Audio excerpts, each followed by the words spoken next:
Varicose veins కి సరైన చికిత్స కోసం సంప్రదించండి ఎవిస్ హాస్పిటల్. నమస్తే రమ్మగారు. నమస్తే జయ. ఖలీఫా కథలు ఏదైనా ఒక కథ చెప్పండి అండి. కొంగ ఖలీఫా చెప్తాం. కొంగ ఖలీఫాగా మారిందా, ఖలీఫాయే కొంగగా మారాడా? అదే కదా. అదే కదా. పారసీక దేశంలో ఒక ఖలీఫా ఒక ఆయన ఉండేవాడు, కుర్రాడు ఆయన. ఆయనకి ఏంటో వింత వింత విషయాలు అవి అంటే చాలా సరదా. ఏదైనా వింతైన విషయం, వింతైన వస్తువు, వాటి మీద గొప్ప సరదాగా ఉండేది. ఒకనాడు ఆయన తన వజీరు ఇద్దరు ఒక సౌదాగ్ర భాగంలో కూర్చొని కబుర్లు చెప్పుకుంటున్నారు. కబుర్లు చెప్పుకుంటూ ఉంటే బయట ఎవడో వస్తువులు అమ్మేవాడు ఒకటి తిరుగుతున్నాడు.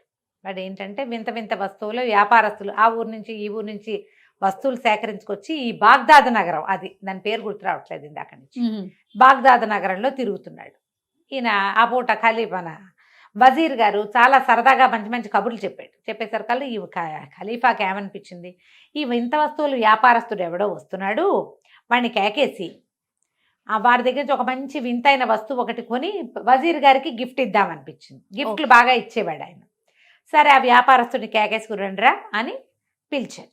పిలిస్తే ఆ వ్యాపారస్తుడు వచ్చాడు. వాడేవో ఒక గాడిద మీద 3-4 సంచులట వేళ్లాడేసుకున్నాడు. 2-3 పెట్టెలు ఉన్నాయి, అన్నీ ఓపెన్ చేశాడు.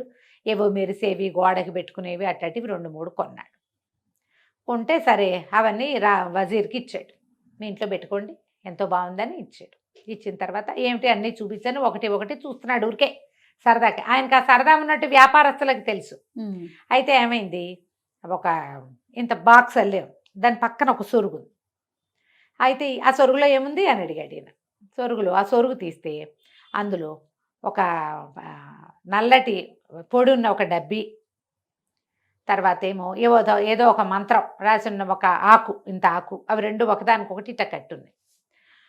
ఇది అమ్మేది కాదండి, ఈ బాగ్దాద్ నగరంలో పాత వస్తువులు అమ్మేవాడు ఒకడు తన వస్తువులన్నీ నాకు ఇస్తూ ఇది కూడా ఇచ్చాడు. చదువుదామని ట్రై చేస్తే నాకేమో అది చదవడం రాలేదు, ఏముందిలే సామాన్లతో పడి ఉంటుందని దీన్ని పక్కన పెట్టుకున్నాను అనేసరికల్లా అది నాకు ఇవ్వు అని తీసుకున్నాడు ఈయన. మనం చదవలేని భాష ఏదో ఉంది, దానికి ఒక డబ్బా అటాచ్డ్గా ఉంది, అందులో ఏదో పొడుదంటే అదేదో వింతైన వస్తువు అయి ఉంటుందిగా, అంతేగా, ఇది నాకు ఇవ్వు అని తీసుకున్నాడు. తీసుకుంటే సరే తీసేసుకున్నాక వజీరు రాజు ఇద్దరు కలిసి ఆ పేపర్ని ఆ తాటాక ముక్కని చదవడానికి ట్రై చేశారు. వీళ్ళ వల్ల గాల. మరి వాళ్ళని వీళ్ళని పిలిచారు. పిలిచాక వాళ్ళలో ఒకడన్నాడు, మన పెద్ద బజార్లో ఉన్న మసీదులో ఉన్న వలీ గారికి, అదే అలా ఆజా చెప్తారుగా, ఆయనకి చాలా భాషలు వచ్చు, ఆయన్ని కేకేద్దామండి అని ఒకళ్ళు ఎవరో సలహా చెప్పారు. సరే ఈయన ఏం చేశాడు, వజీర్కి చెప్పాడు, ఆయన పిలిపించు వలీ గారిని అని. ఆ మర్నాడు మధ్యాహ్నానికి వలీ గారు వచ్చాడు. వచ్చాక అది తీసాడు, కాగితం చూపించారు, ఆ చెక్క ముక్కని, ఆకు ముక్కని. ఆయన అదంతా చూసి ఇది హూణ భాషలో ఉందండి అన్నాడు. నీకు వచ్చా అంటే నాకు వచ్చు అన్నాడు. చదవమంటే మరి ఈ నల్లటి డబ్బీలో ఉన్న పొడి ఏదైతే ఉందో ఆ పొడిని పీల్చి ముతబోర్ అంటే, ఇలా అంటే వాళ్ళు ఏ పక్షిగా కావాలంటే ఆ పక్షిగా మారిపోతారు. ఓహో, అప్పుడు అన్ని ప్రాణుల భాష వాళ్ళకి అర్థమవుతుంది, వాళ్ళు ఏం మాట్లాడుకుంటున్నాయో వీళ్ళకి తెలిసిపోతుంది. ఒకే ఒక్క రూలు, దానికి మళ్ళీ ఏం చేయాలి, మళ్ళీ ఆ ముతబోర్ అంటే మామూలుగా అయిపోతారు వీళ్ళు. ఈ ప్రాణులుగా ఉన్నప్పుడు ఏ పక్షిగా మారారో ఆ పక్షిగా ఉన్నప్పుడు వీళ్ళు నవ్వకూడదు. ఓహో, నవ్వితే ఈ పదం మర్చిపోతారు వాళ్ళు, ఇక మారలేరు. అది రూల్. ఈ ముతబోర్ అనేది ఏమిటో విచిత్రంగా ఉంది. వీళ్ళు ఆ దేశం వాళ్ళు ఉర్దూ అవి మాట్లాడతారు, అరబిక్ అవి మాట్లాడతారు. ఈ ముతబోర్ అనేది హూణ భాషలో పదం, మంత్రం అనుకో. ఇప్పుడు మంత్రం ఉంది, ఓ శ్లోకమైనా మనం 100 సార్లు చదివితే కానీ అది నోటికి రాదు. ఓ రోజు మర్చిపోయామనుకో, తన్నుకు తెచ్చినా అది మనకు గుర్తురాదు, మళ్ళీ చూస్తే కానీ.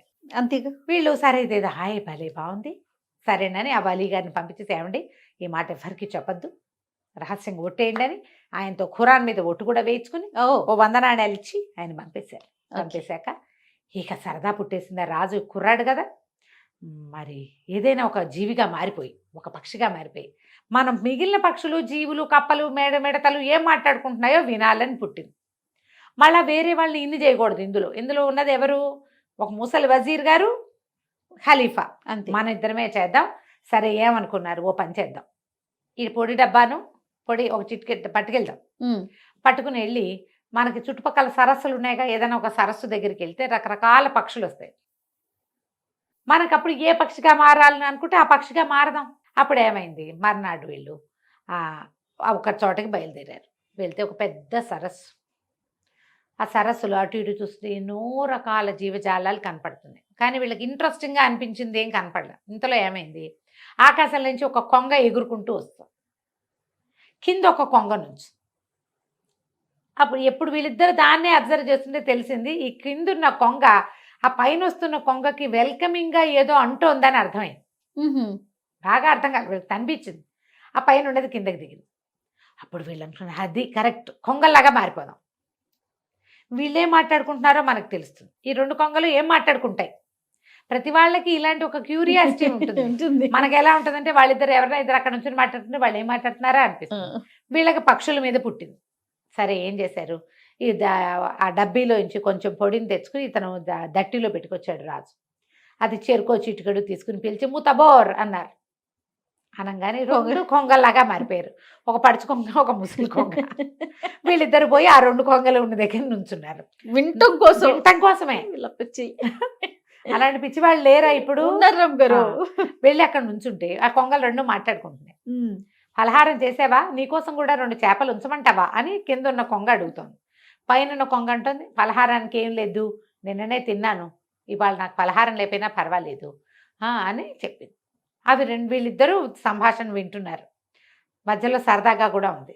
ఇంతకీ ఏమంది, ఓ కొంగ పైనుంచి ఎగిరిన కొంగ చెప్పింది, నేను రేపు అక్కడ ఆస్థానంలో నాట్యం చేయాలి, ఆ నాట్యం చేయడానికి ప్రాక్టీస్ చేయడానికి ఎక్కడ ప్లేస్ లేక ఇక్కడికి వచ్చాను, స్థలం ఉందని బాగా, దానికి మన అభ్యాసం కోసం వచ్చాను అని అదేం చేసింది, కొంగ ఒక కాలు ఎత్తి రెండో కాలుతో ఎగరటం మొదలుపెట్టింది.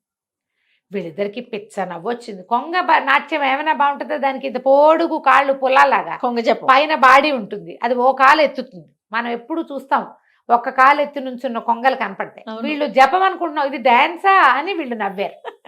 నవ్వేసరికి తట్టింది. అమ్మా నవ్వొచ్చింది.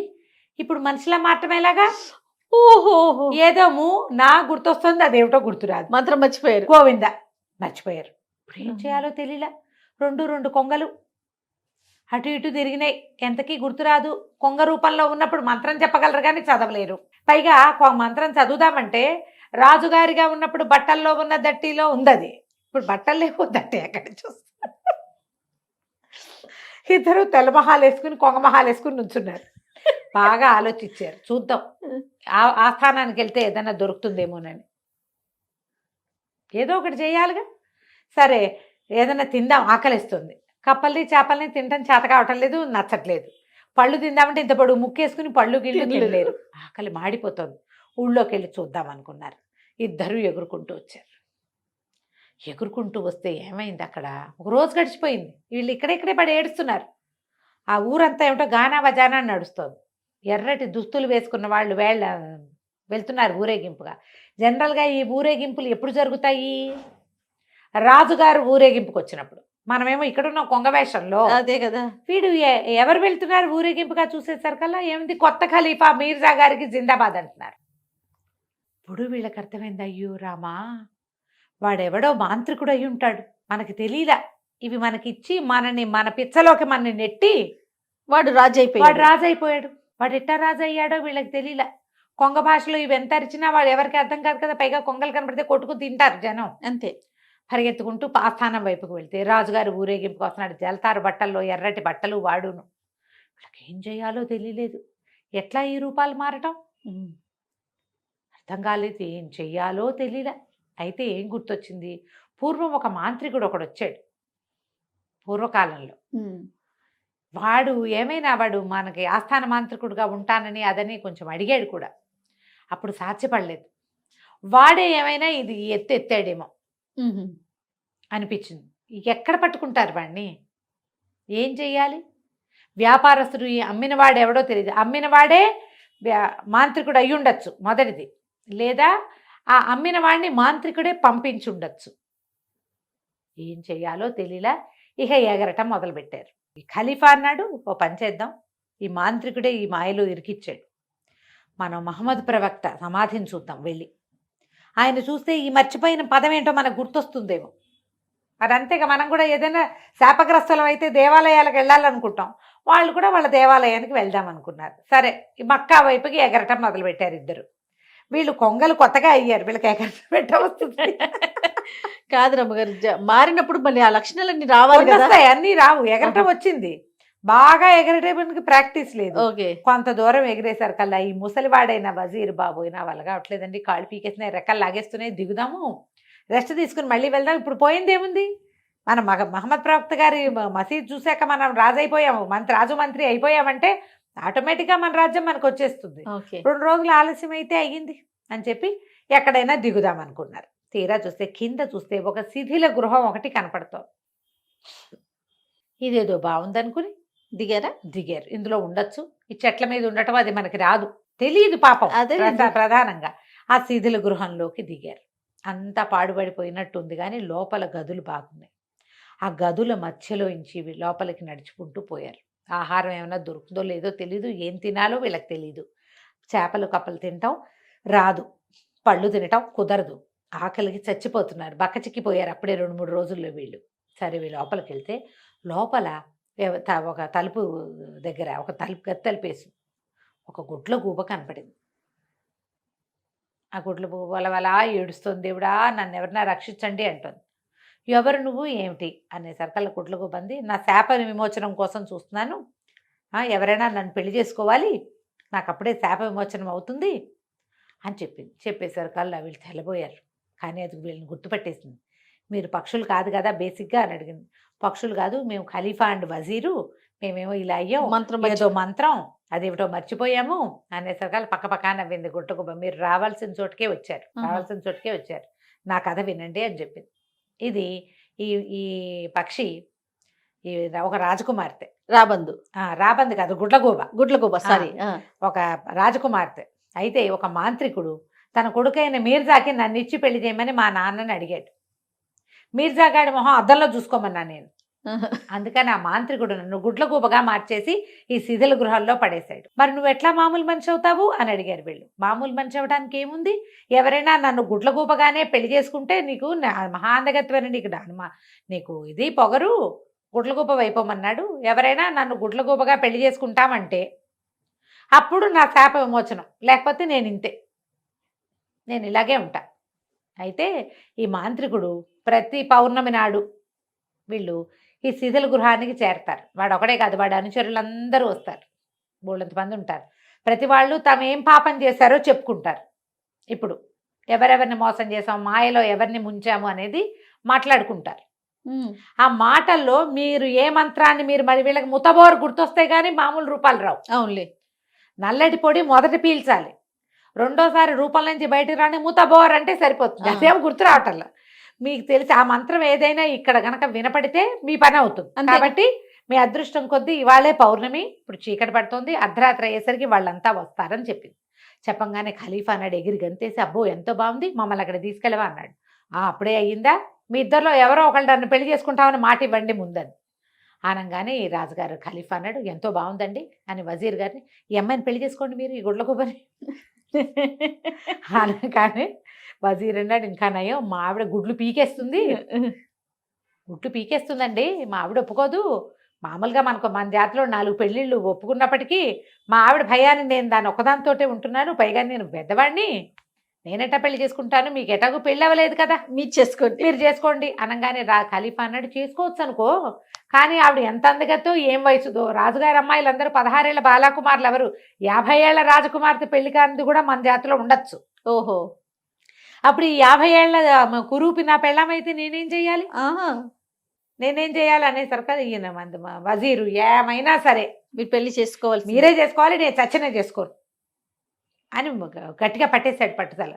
మీరు వింత వింత బొమ్మలు అన్నారు, నేను ఒప్పుకున్నా, అదేదో మంత్రమను కొంగవు అంటే అయ్యా ఇప్పుడు పెళ్లి చేసుకోమని మాత్రం మీరు నన్ను ఆజ్ఞాపించకూడదు, పైగా నేను ఖలీఫాని, నువ్వు వజీర్వి అన్నాడు ఈయన. నువ్వు ఇప్పుడు ఖలీఫావి కాదు, నువ్వు కొంగవి, నీ మాట అనేసరికి ఏం చేస్తాడు, దక్కిస్తూ ఇప్పుడు ఈ అమ్మాయి గుడ్లగూబ దగ్గరికి వెళ్ళారు. ఆ గుడ్లగూబ ఏమంటుంది, నన్ను పెళ్లి చేసుకుంటామని మీరు మాటిస్తేనే వాళ్ళు ఎక్కడికి వస్తారో చెప్తా మీకు, లేకపోతే నేను చెప్పను, మీరు వెతుక్కున్నా మీకు అది కనపడదు. ఇంకేం చేయలేక ఖలీఫా గారు దక్కిస్తూ, సరే ఏం చేస్తాను, అలాగే నేను నిన్ను పెళ్లి చేసుకుంటున్నానని 3 సార్లు ప్రతిజ్ఞ చేశాడు. చేసేసరికల్లా ఈ గుడ్లగూబ ఏం చేసింది, నవ్వుతూ అటు వెళ్ళండి, కిందకి బెట్లు దిగండి, బాగా కిందకి వెళ్తే మీకు వాళ్ళంతా కనిపిస్తారు. పరిగెత్తుకుంటూ 2 కొంగలు వెళ్ళిపోయినాయి కిందకి. కింద ఇట్లా దిగుడుగా ఉంది మెట్లు. లోపలికి వెళ్తే ఒక పెద్ద సభాభవనం లాగా ఉంది. బయటకి శిథిల గృహమే కానీ అది బోళ్ళన్ని ఏర్పాట్లోనే, బోళ్ళంత ఫుడ్డు. ఎంతమందో కూర్చున్నారు అక్కడ. ఒక్కొక్కళ్ళు వస్తున్నారు. తీరా చూస్తే వీడు గుర్తుపట్టాడు. వీళ్ళకి పాత సామాన్లు అమ్మాడు కదా, వాడు కూడా వచ్చాడు, నల్లటివాడు. ఓహో. వచ్చేసరికల్లా వీళ్ళే 2 కొంగలు పరిగెత్తుకుంటూ వెళ్ళి వాళ్ళ వెనకాల కూర్చున్నాయి. వాళ్ళందరూ కొంతమంది తెల్లటి పెద్ద పెద్ద బట్టలు వేసుకున్న వాళ్ళు కూడా ఉన్నారు.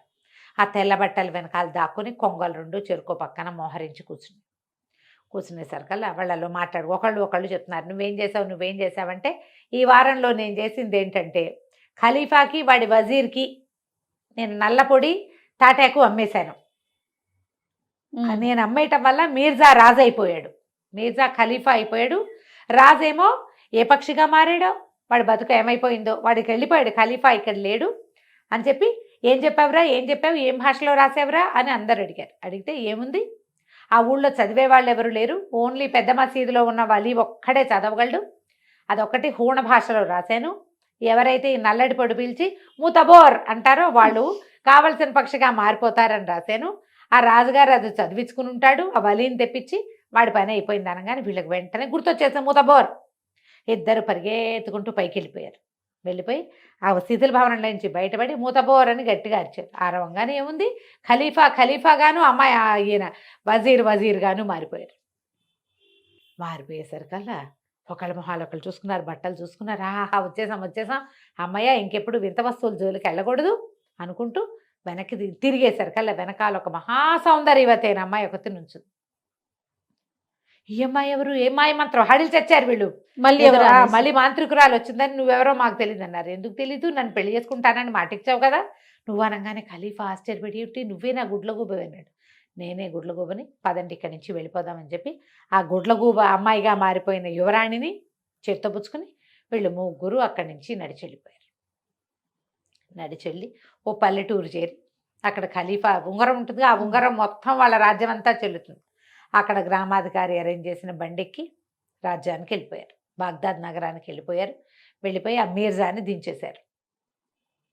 ఈ యువరాణిని పెళ్లి చేసుకున్నాడు. మీర్జాని శిక్షించలే, ఎందుకంటే మీర్జాకి మాంత్రిక శక్తులు లేవు. వాడు మంత్రగాడు కాదు. వాడు నువ్వు ఇవాళ రాజువి అంటే పోయి రాజ్య సింహాసనం ఎక్కాడు అంతే. వాడిని ఏం శిక్షించలే.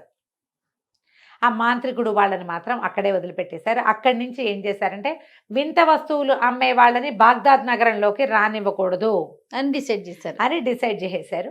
ఆ తర్వాత ఈ కొంగ ఖలీఫా రాజయ్య మామూలుగా అయిపోయాడు. ఇంకెప్పుడు వింత వస్తువుల జోలికి వెళ్ళకుండా ఉన్నాడు. కథ కంచికి మనం ఇంటికి. భలే ఉంది రమ్మగారు, చాలా బాగుంది. నమస్తే. నమస్తే.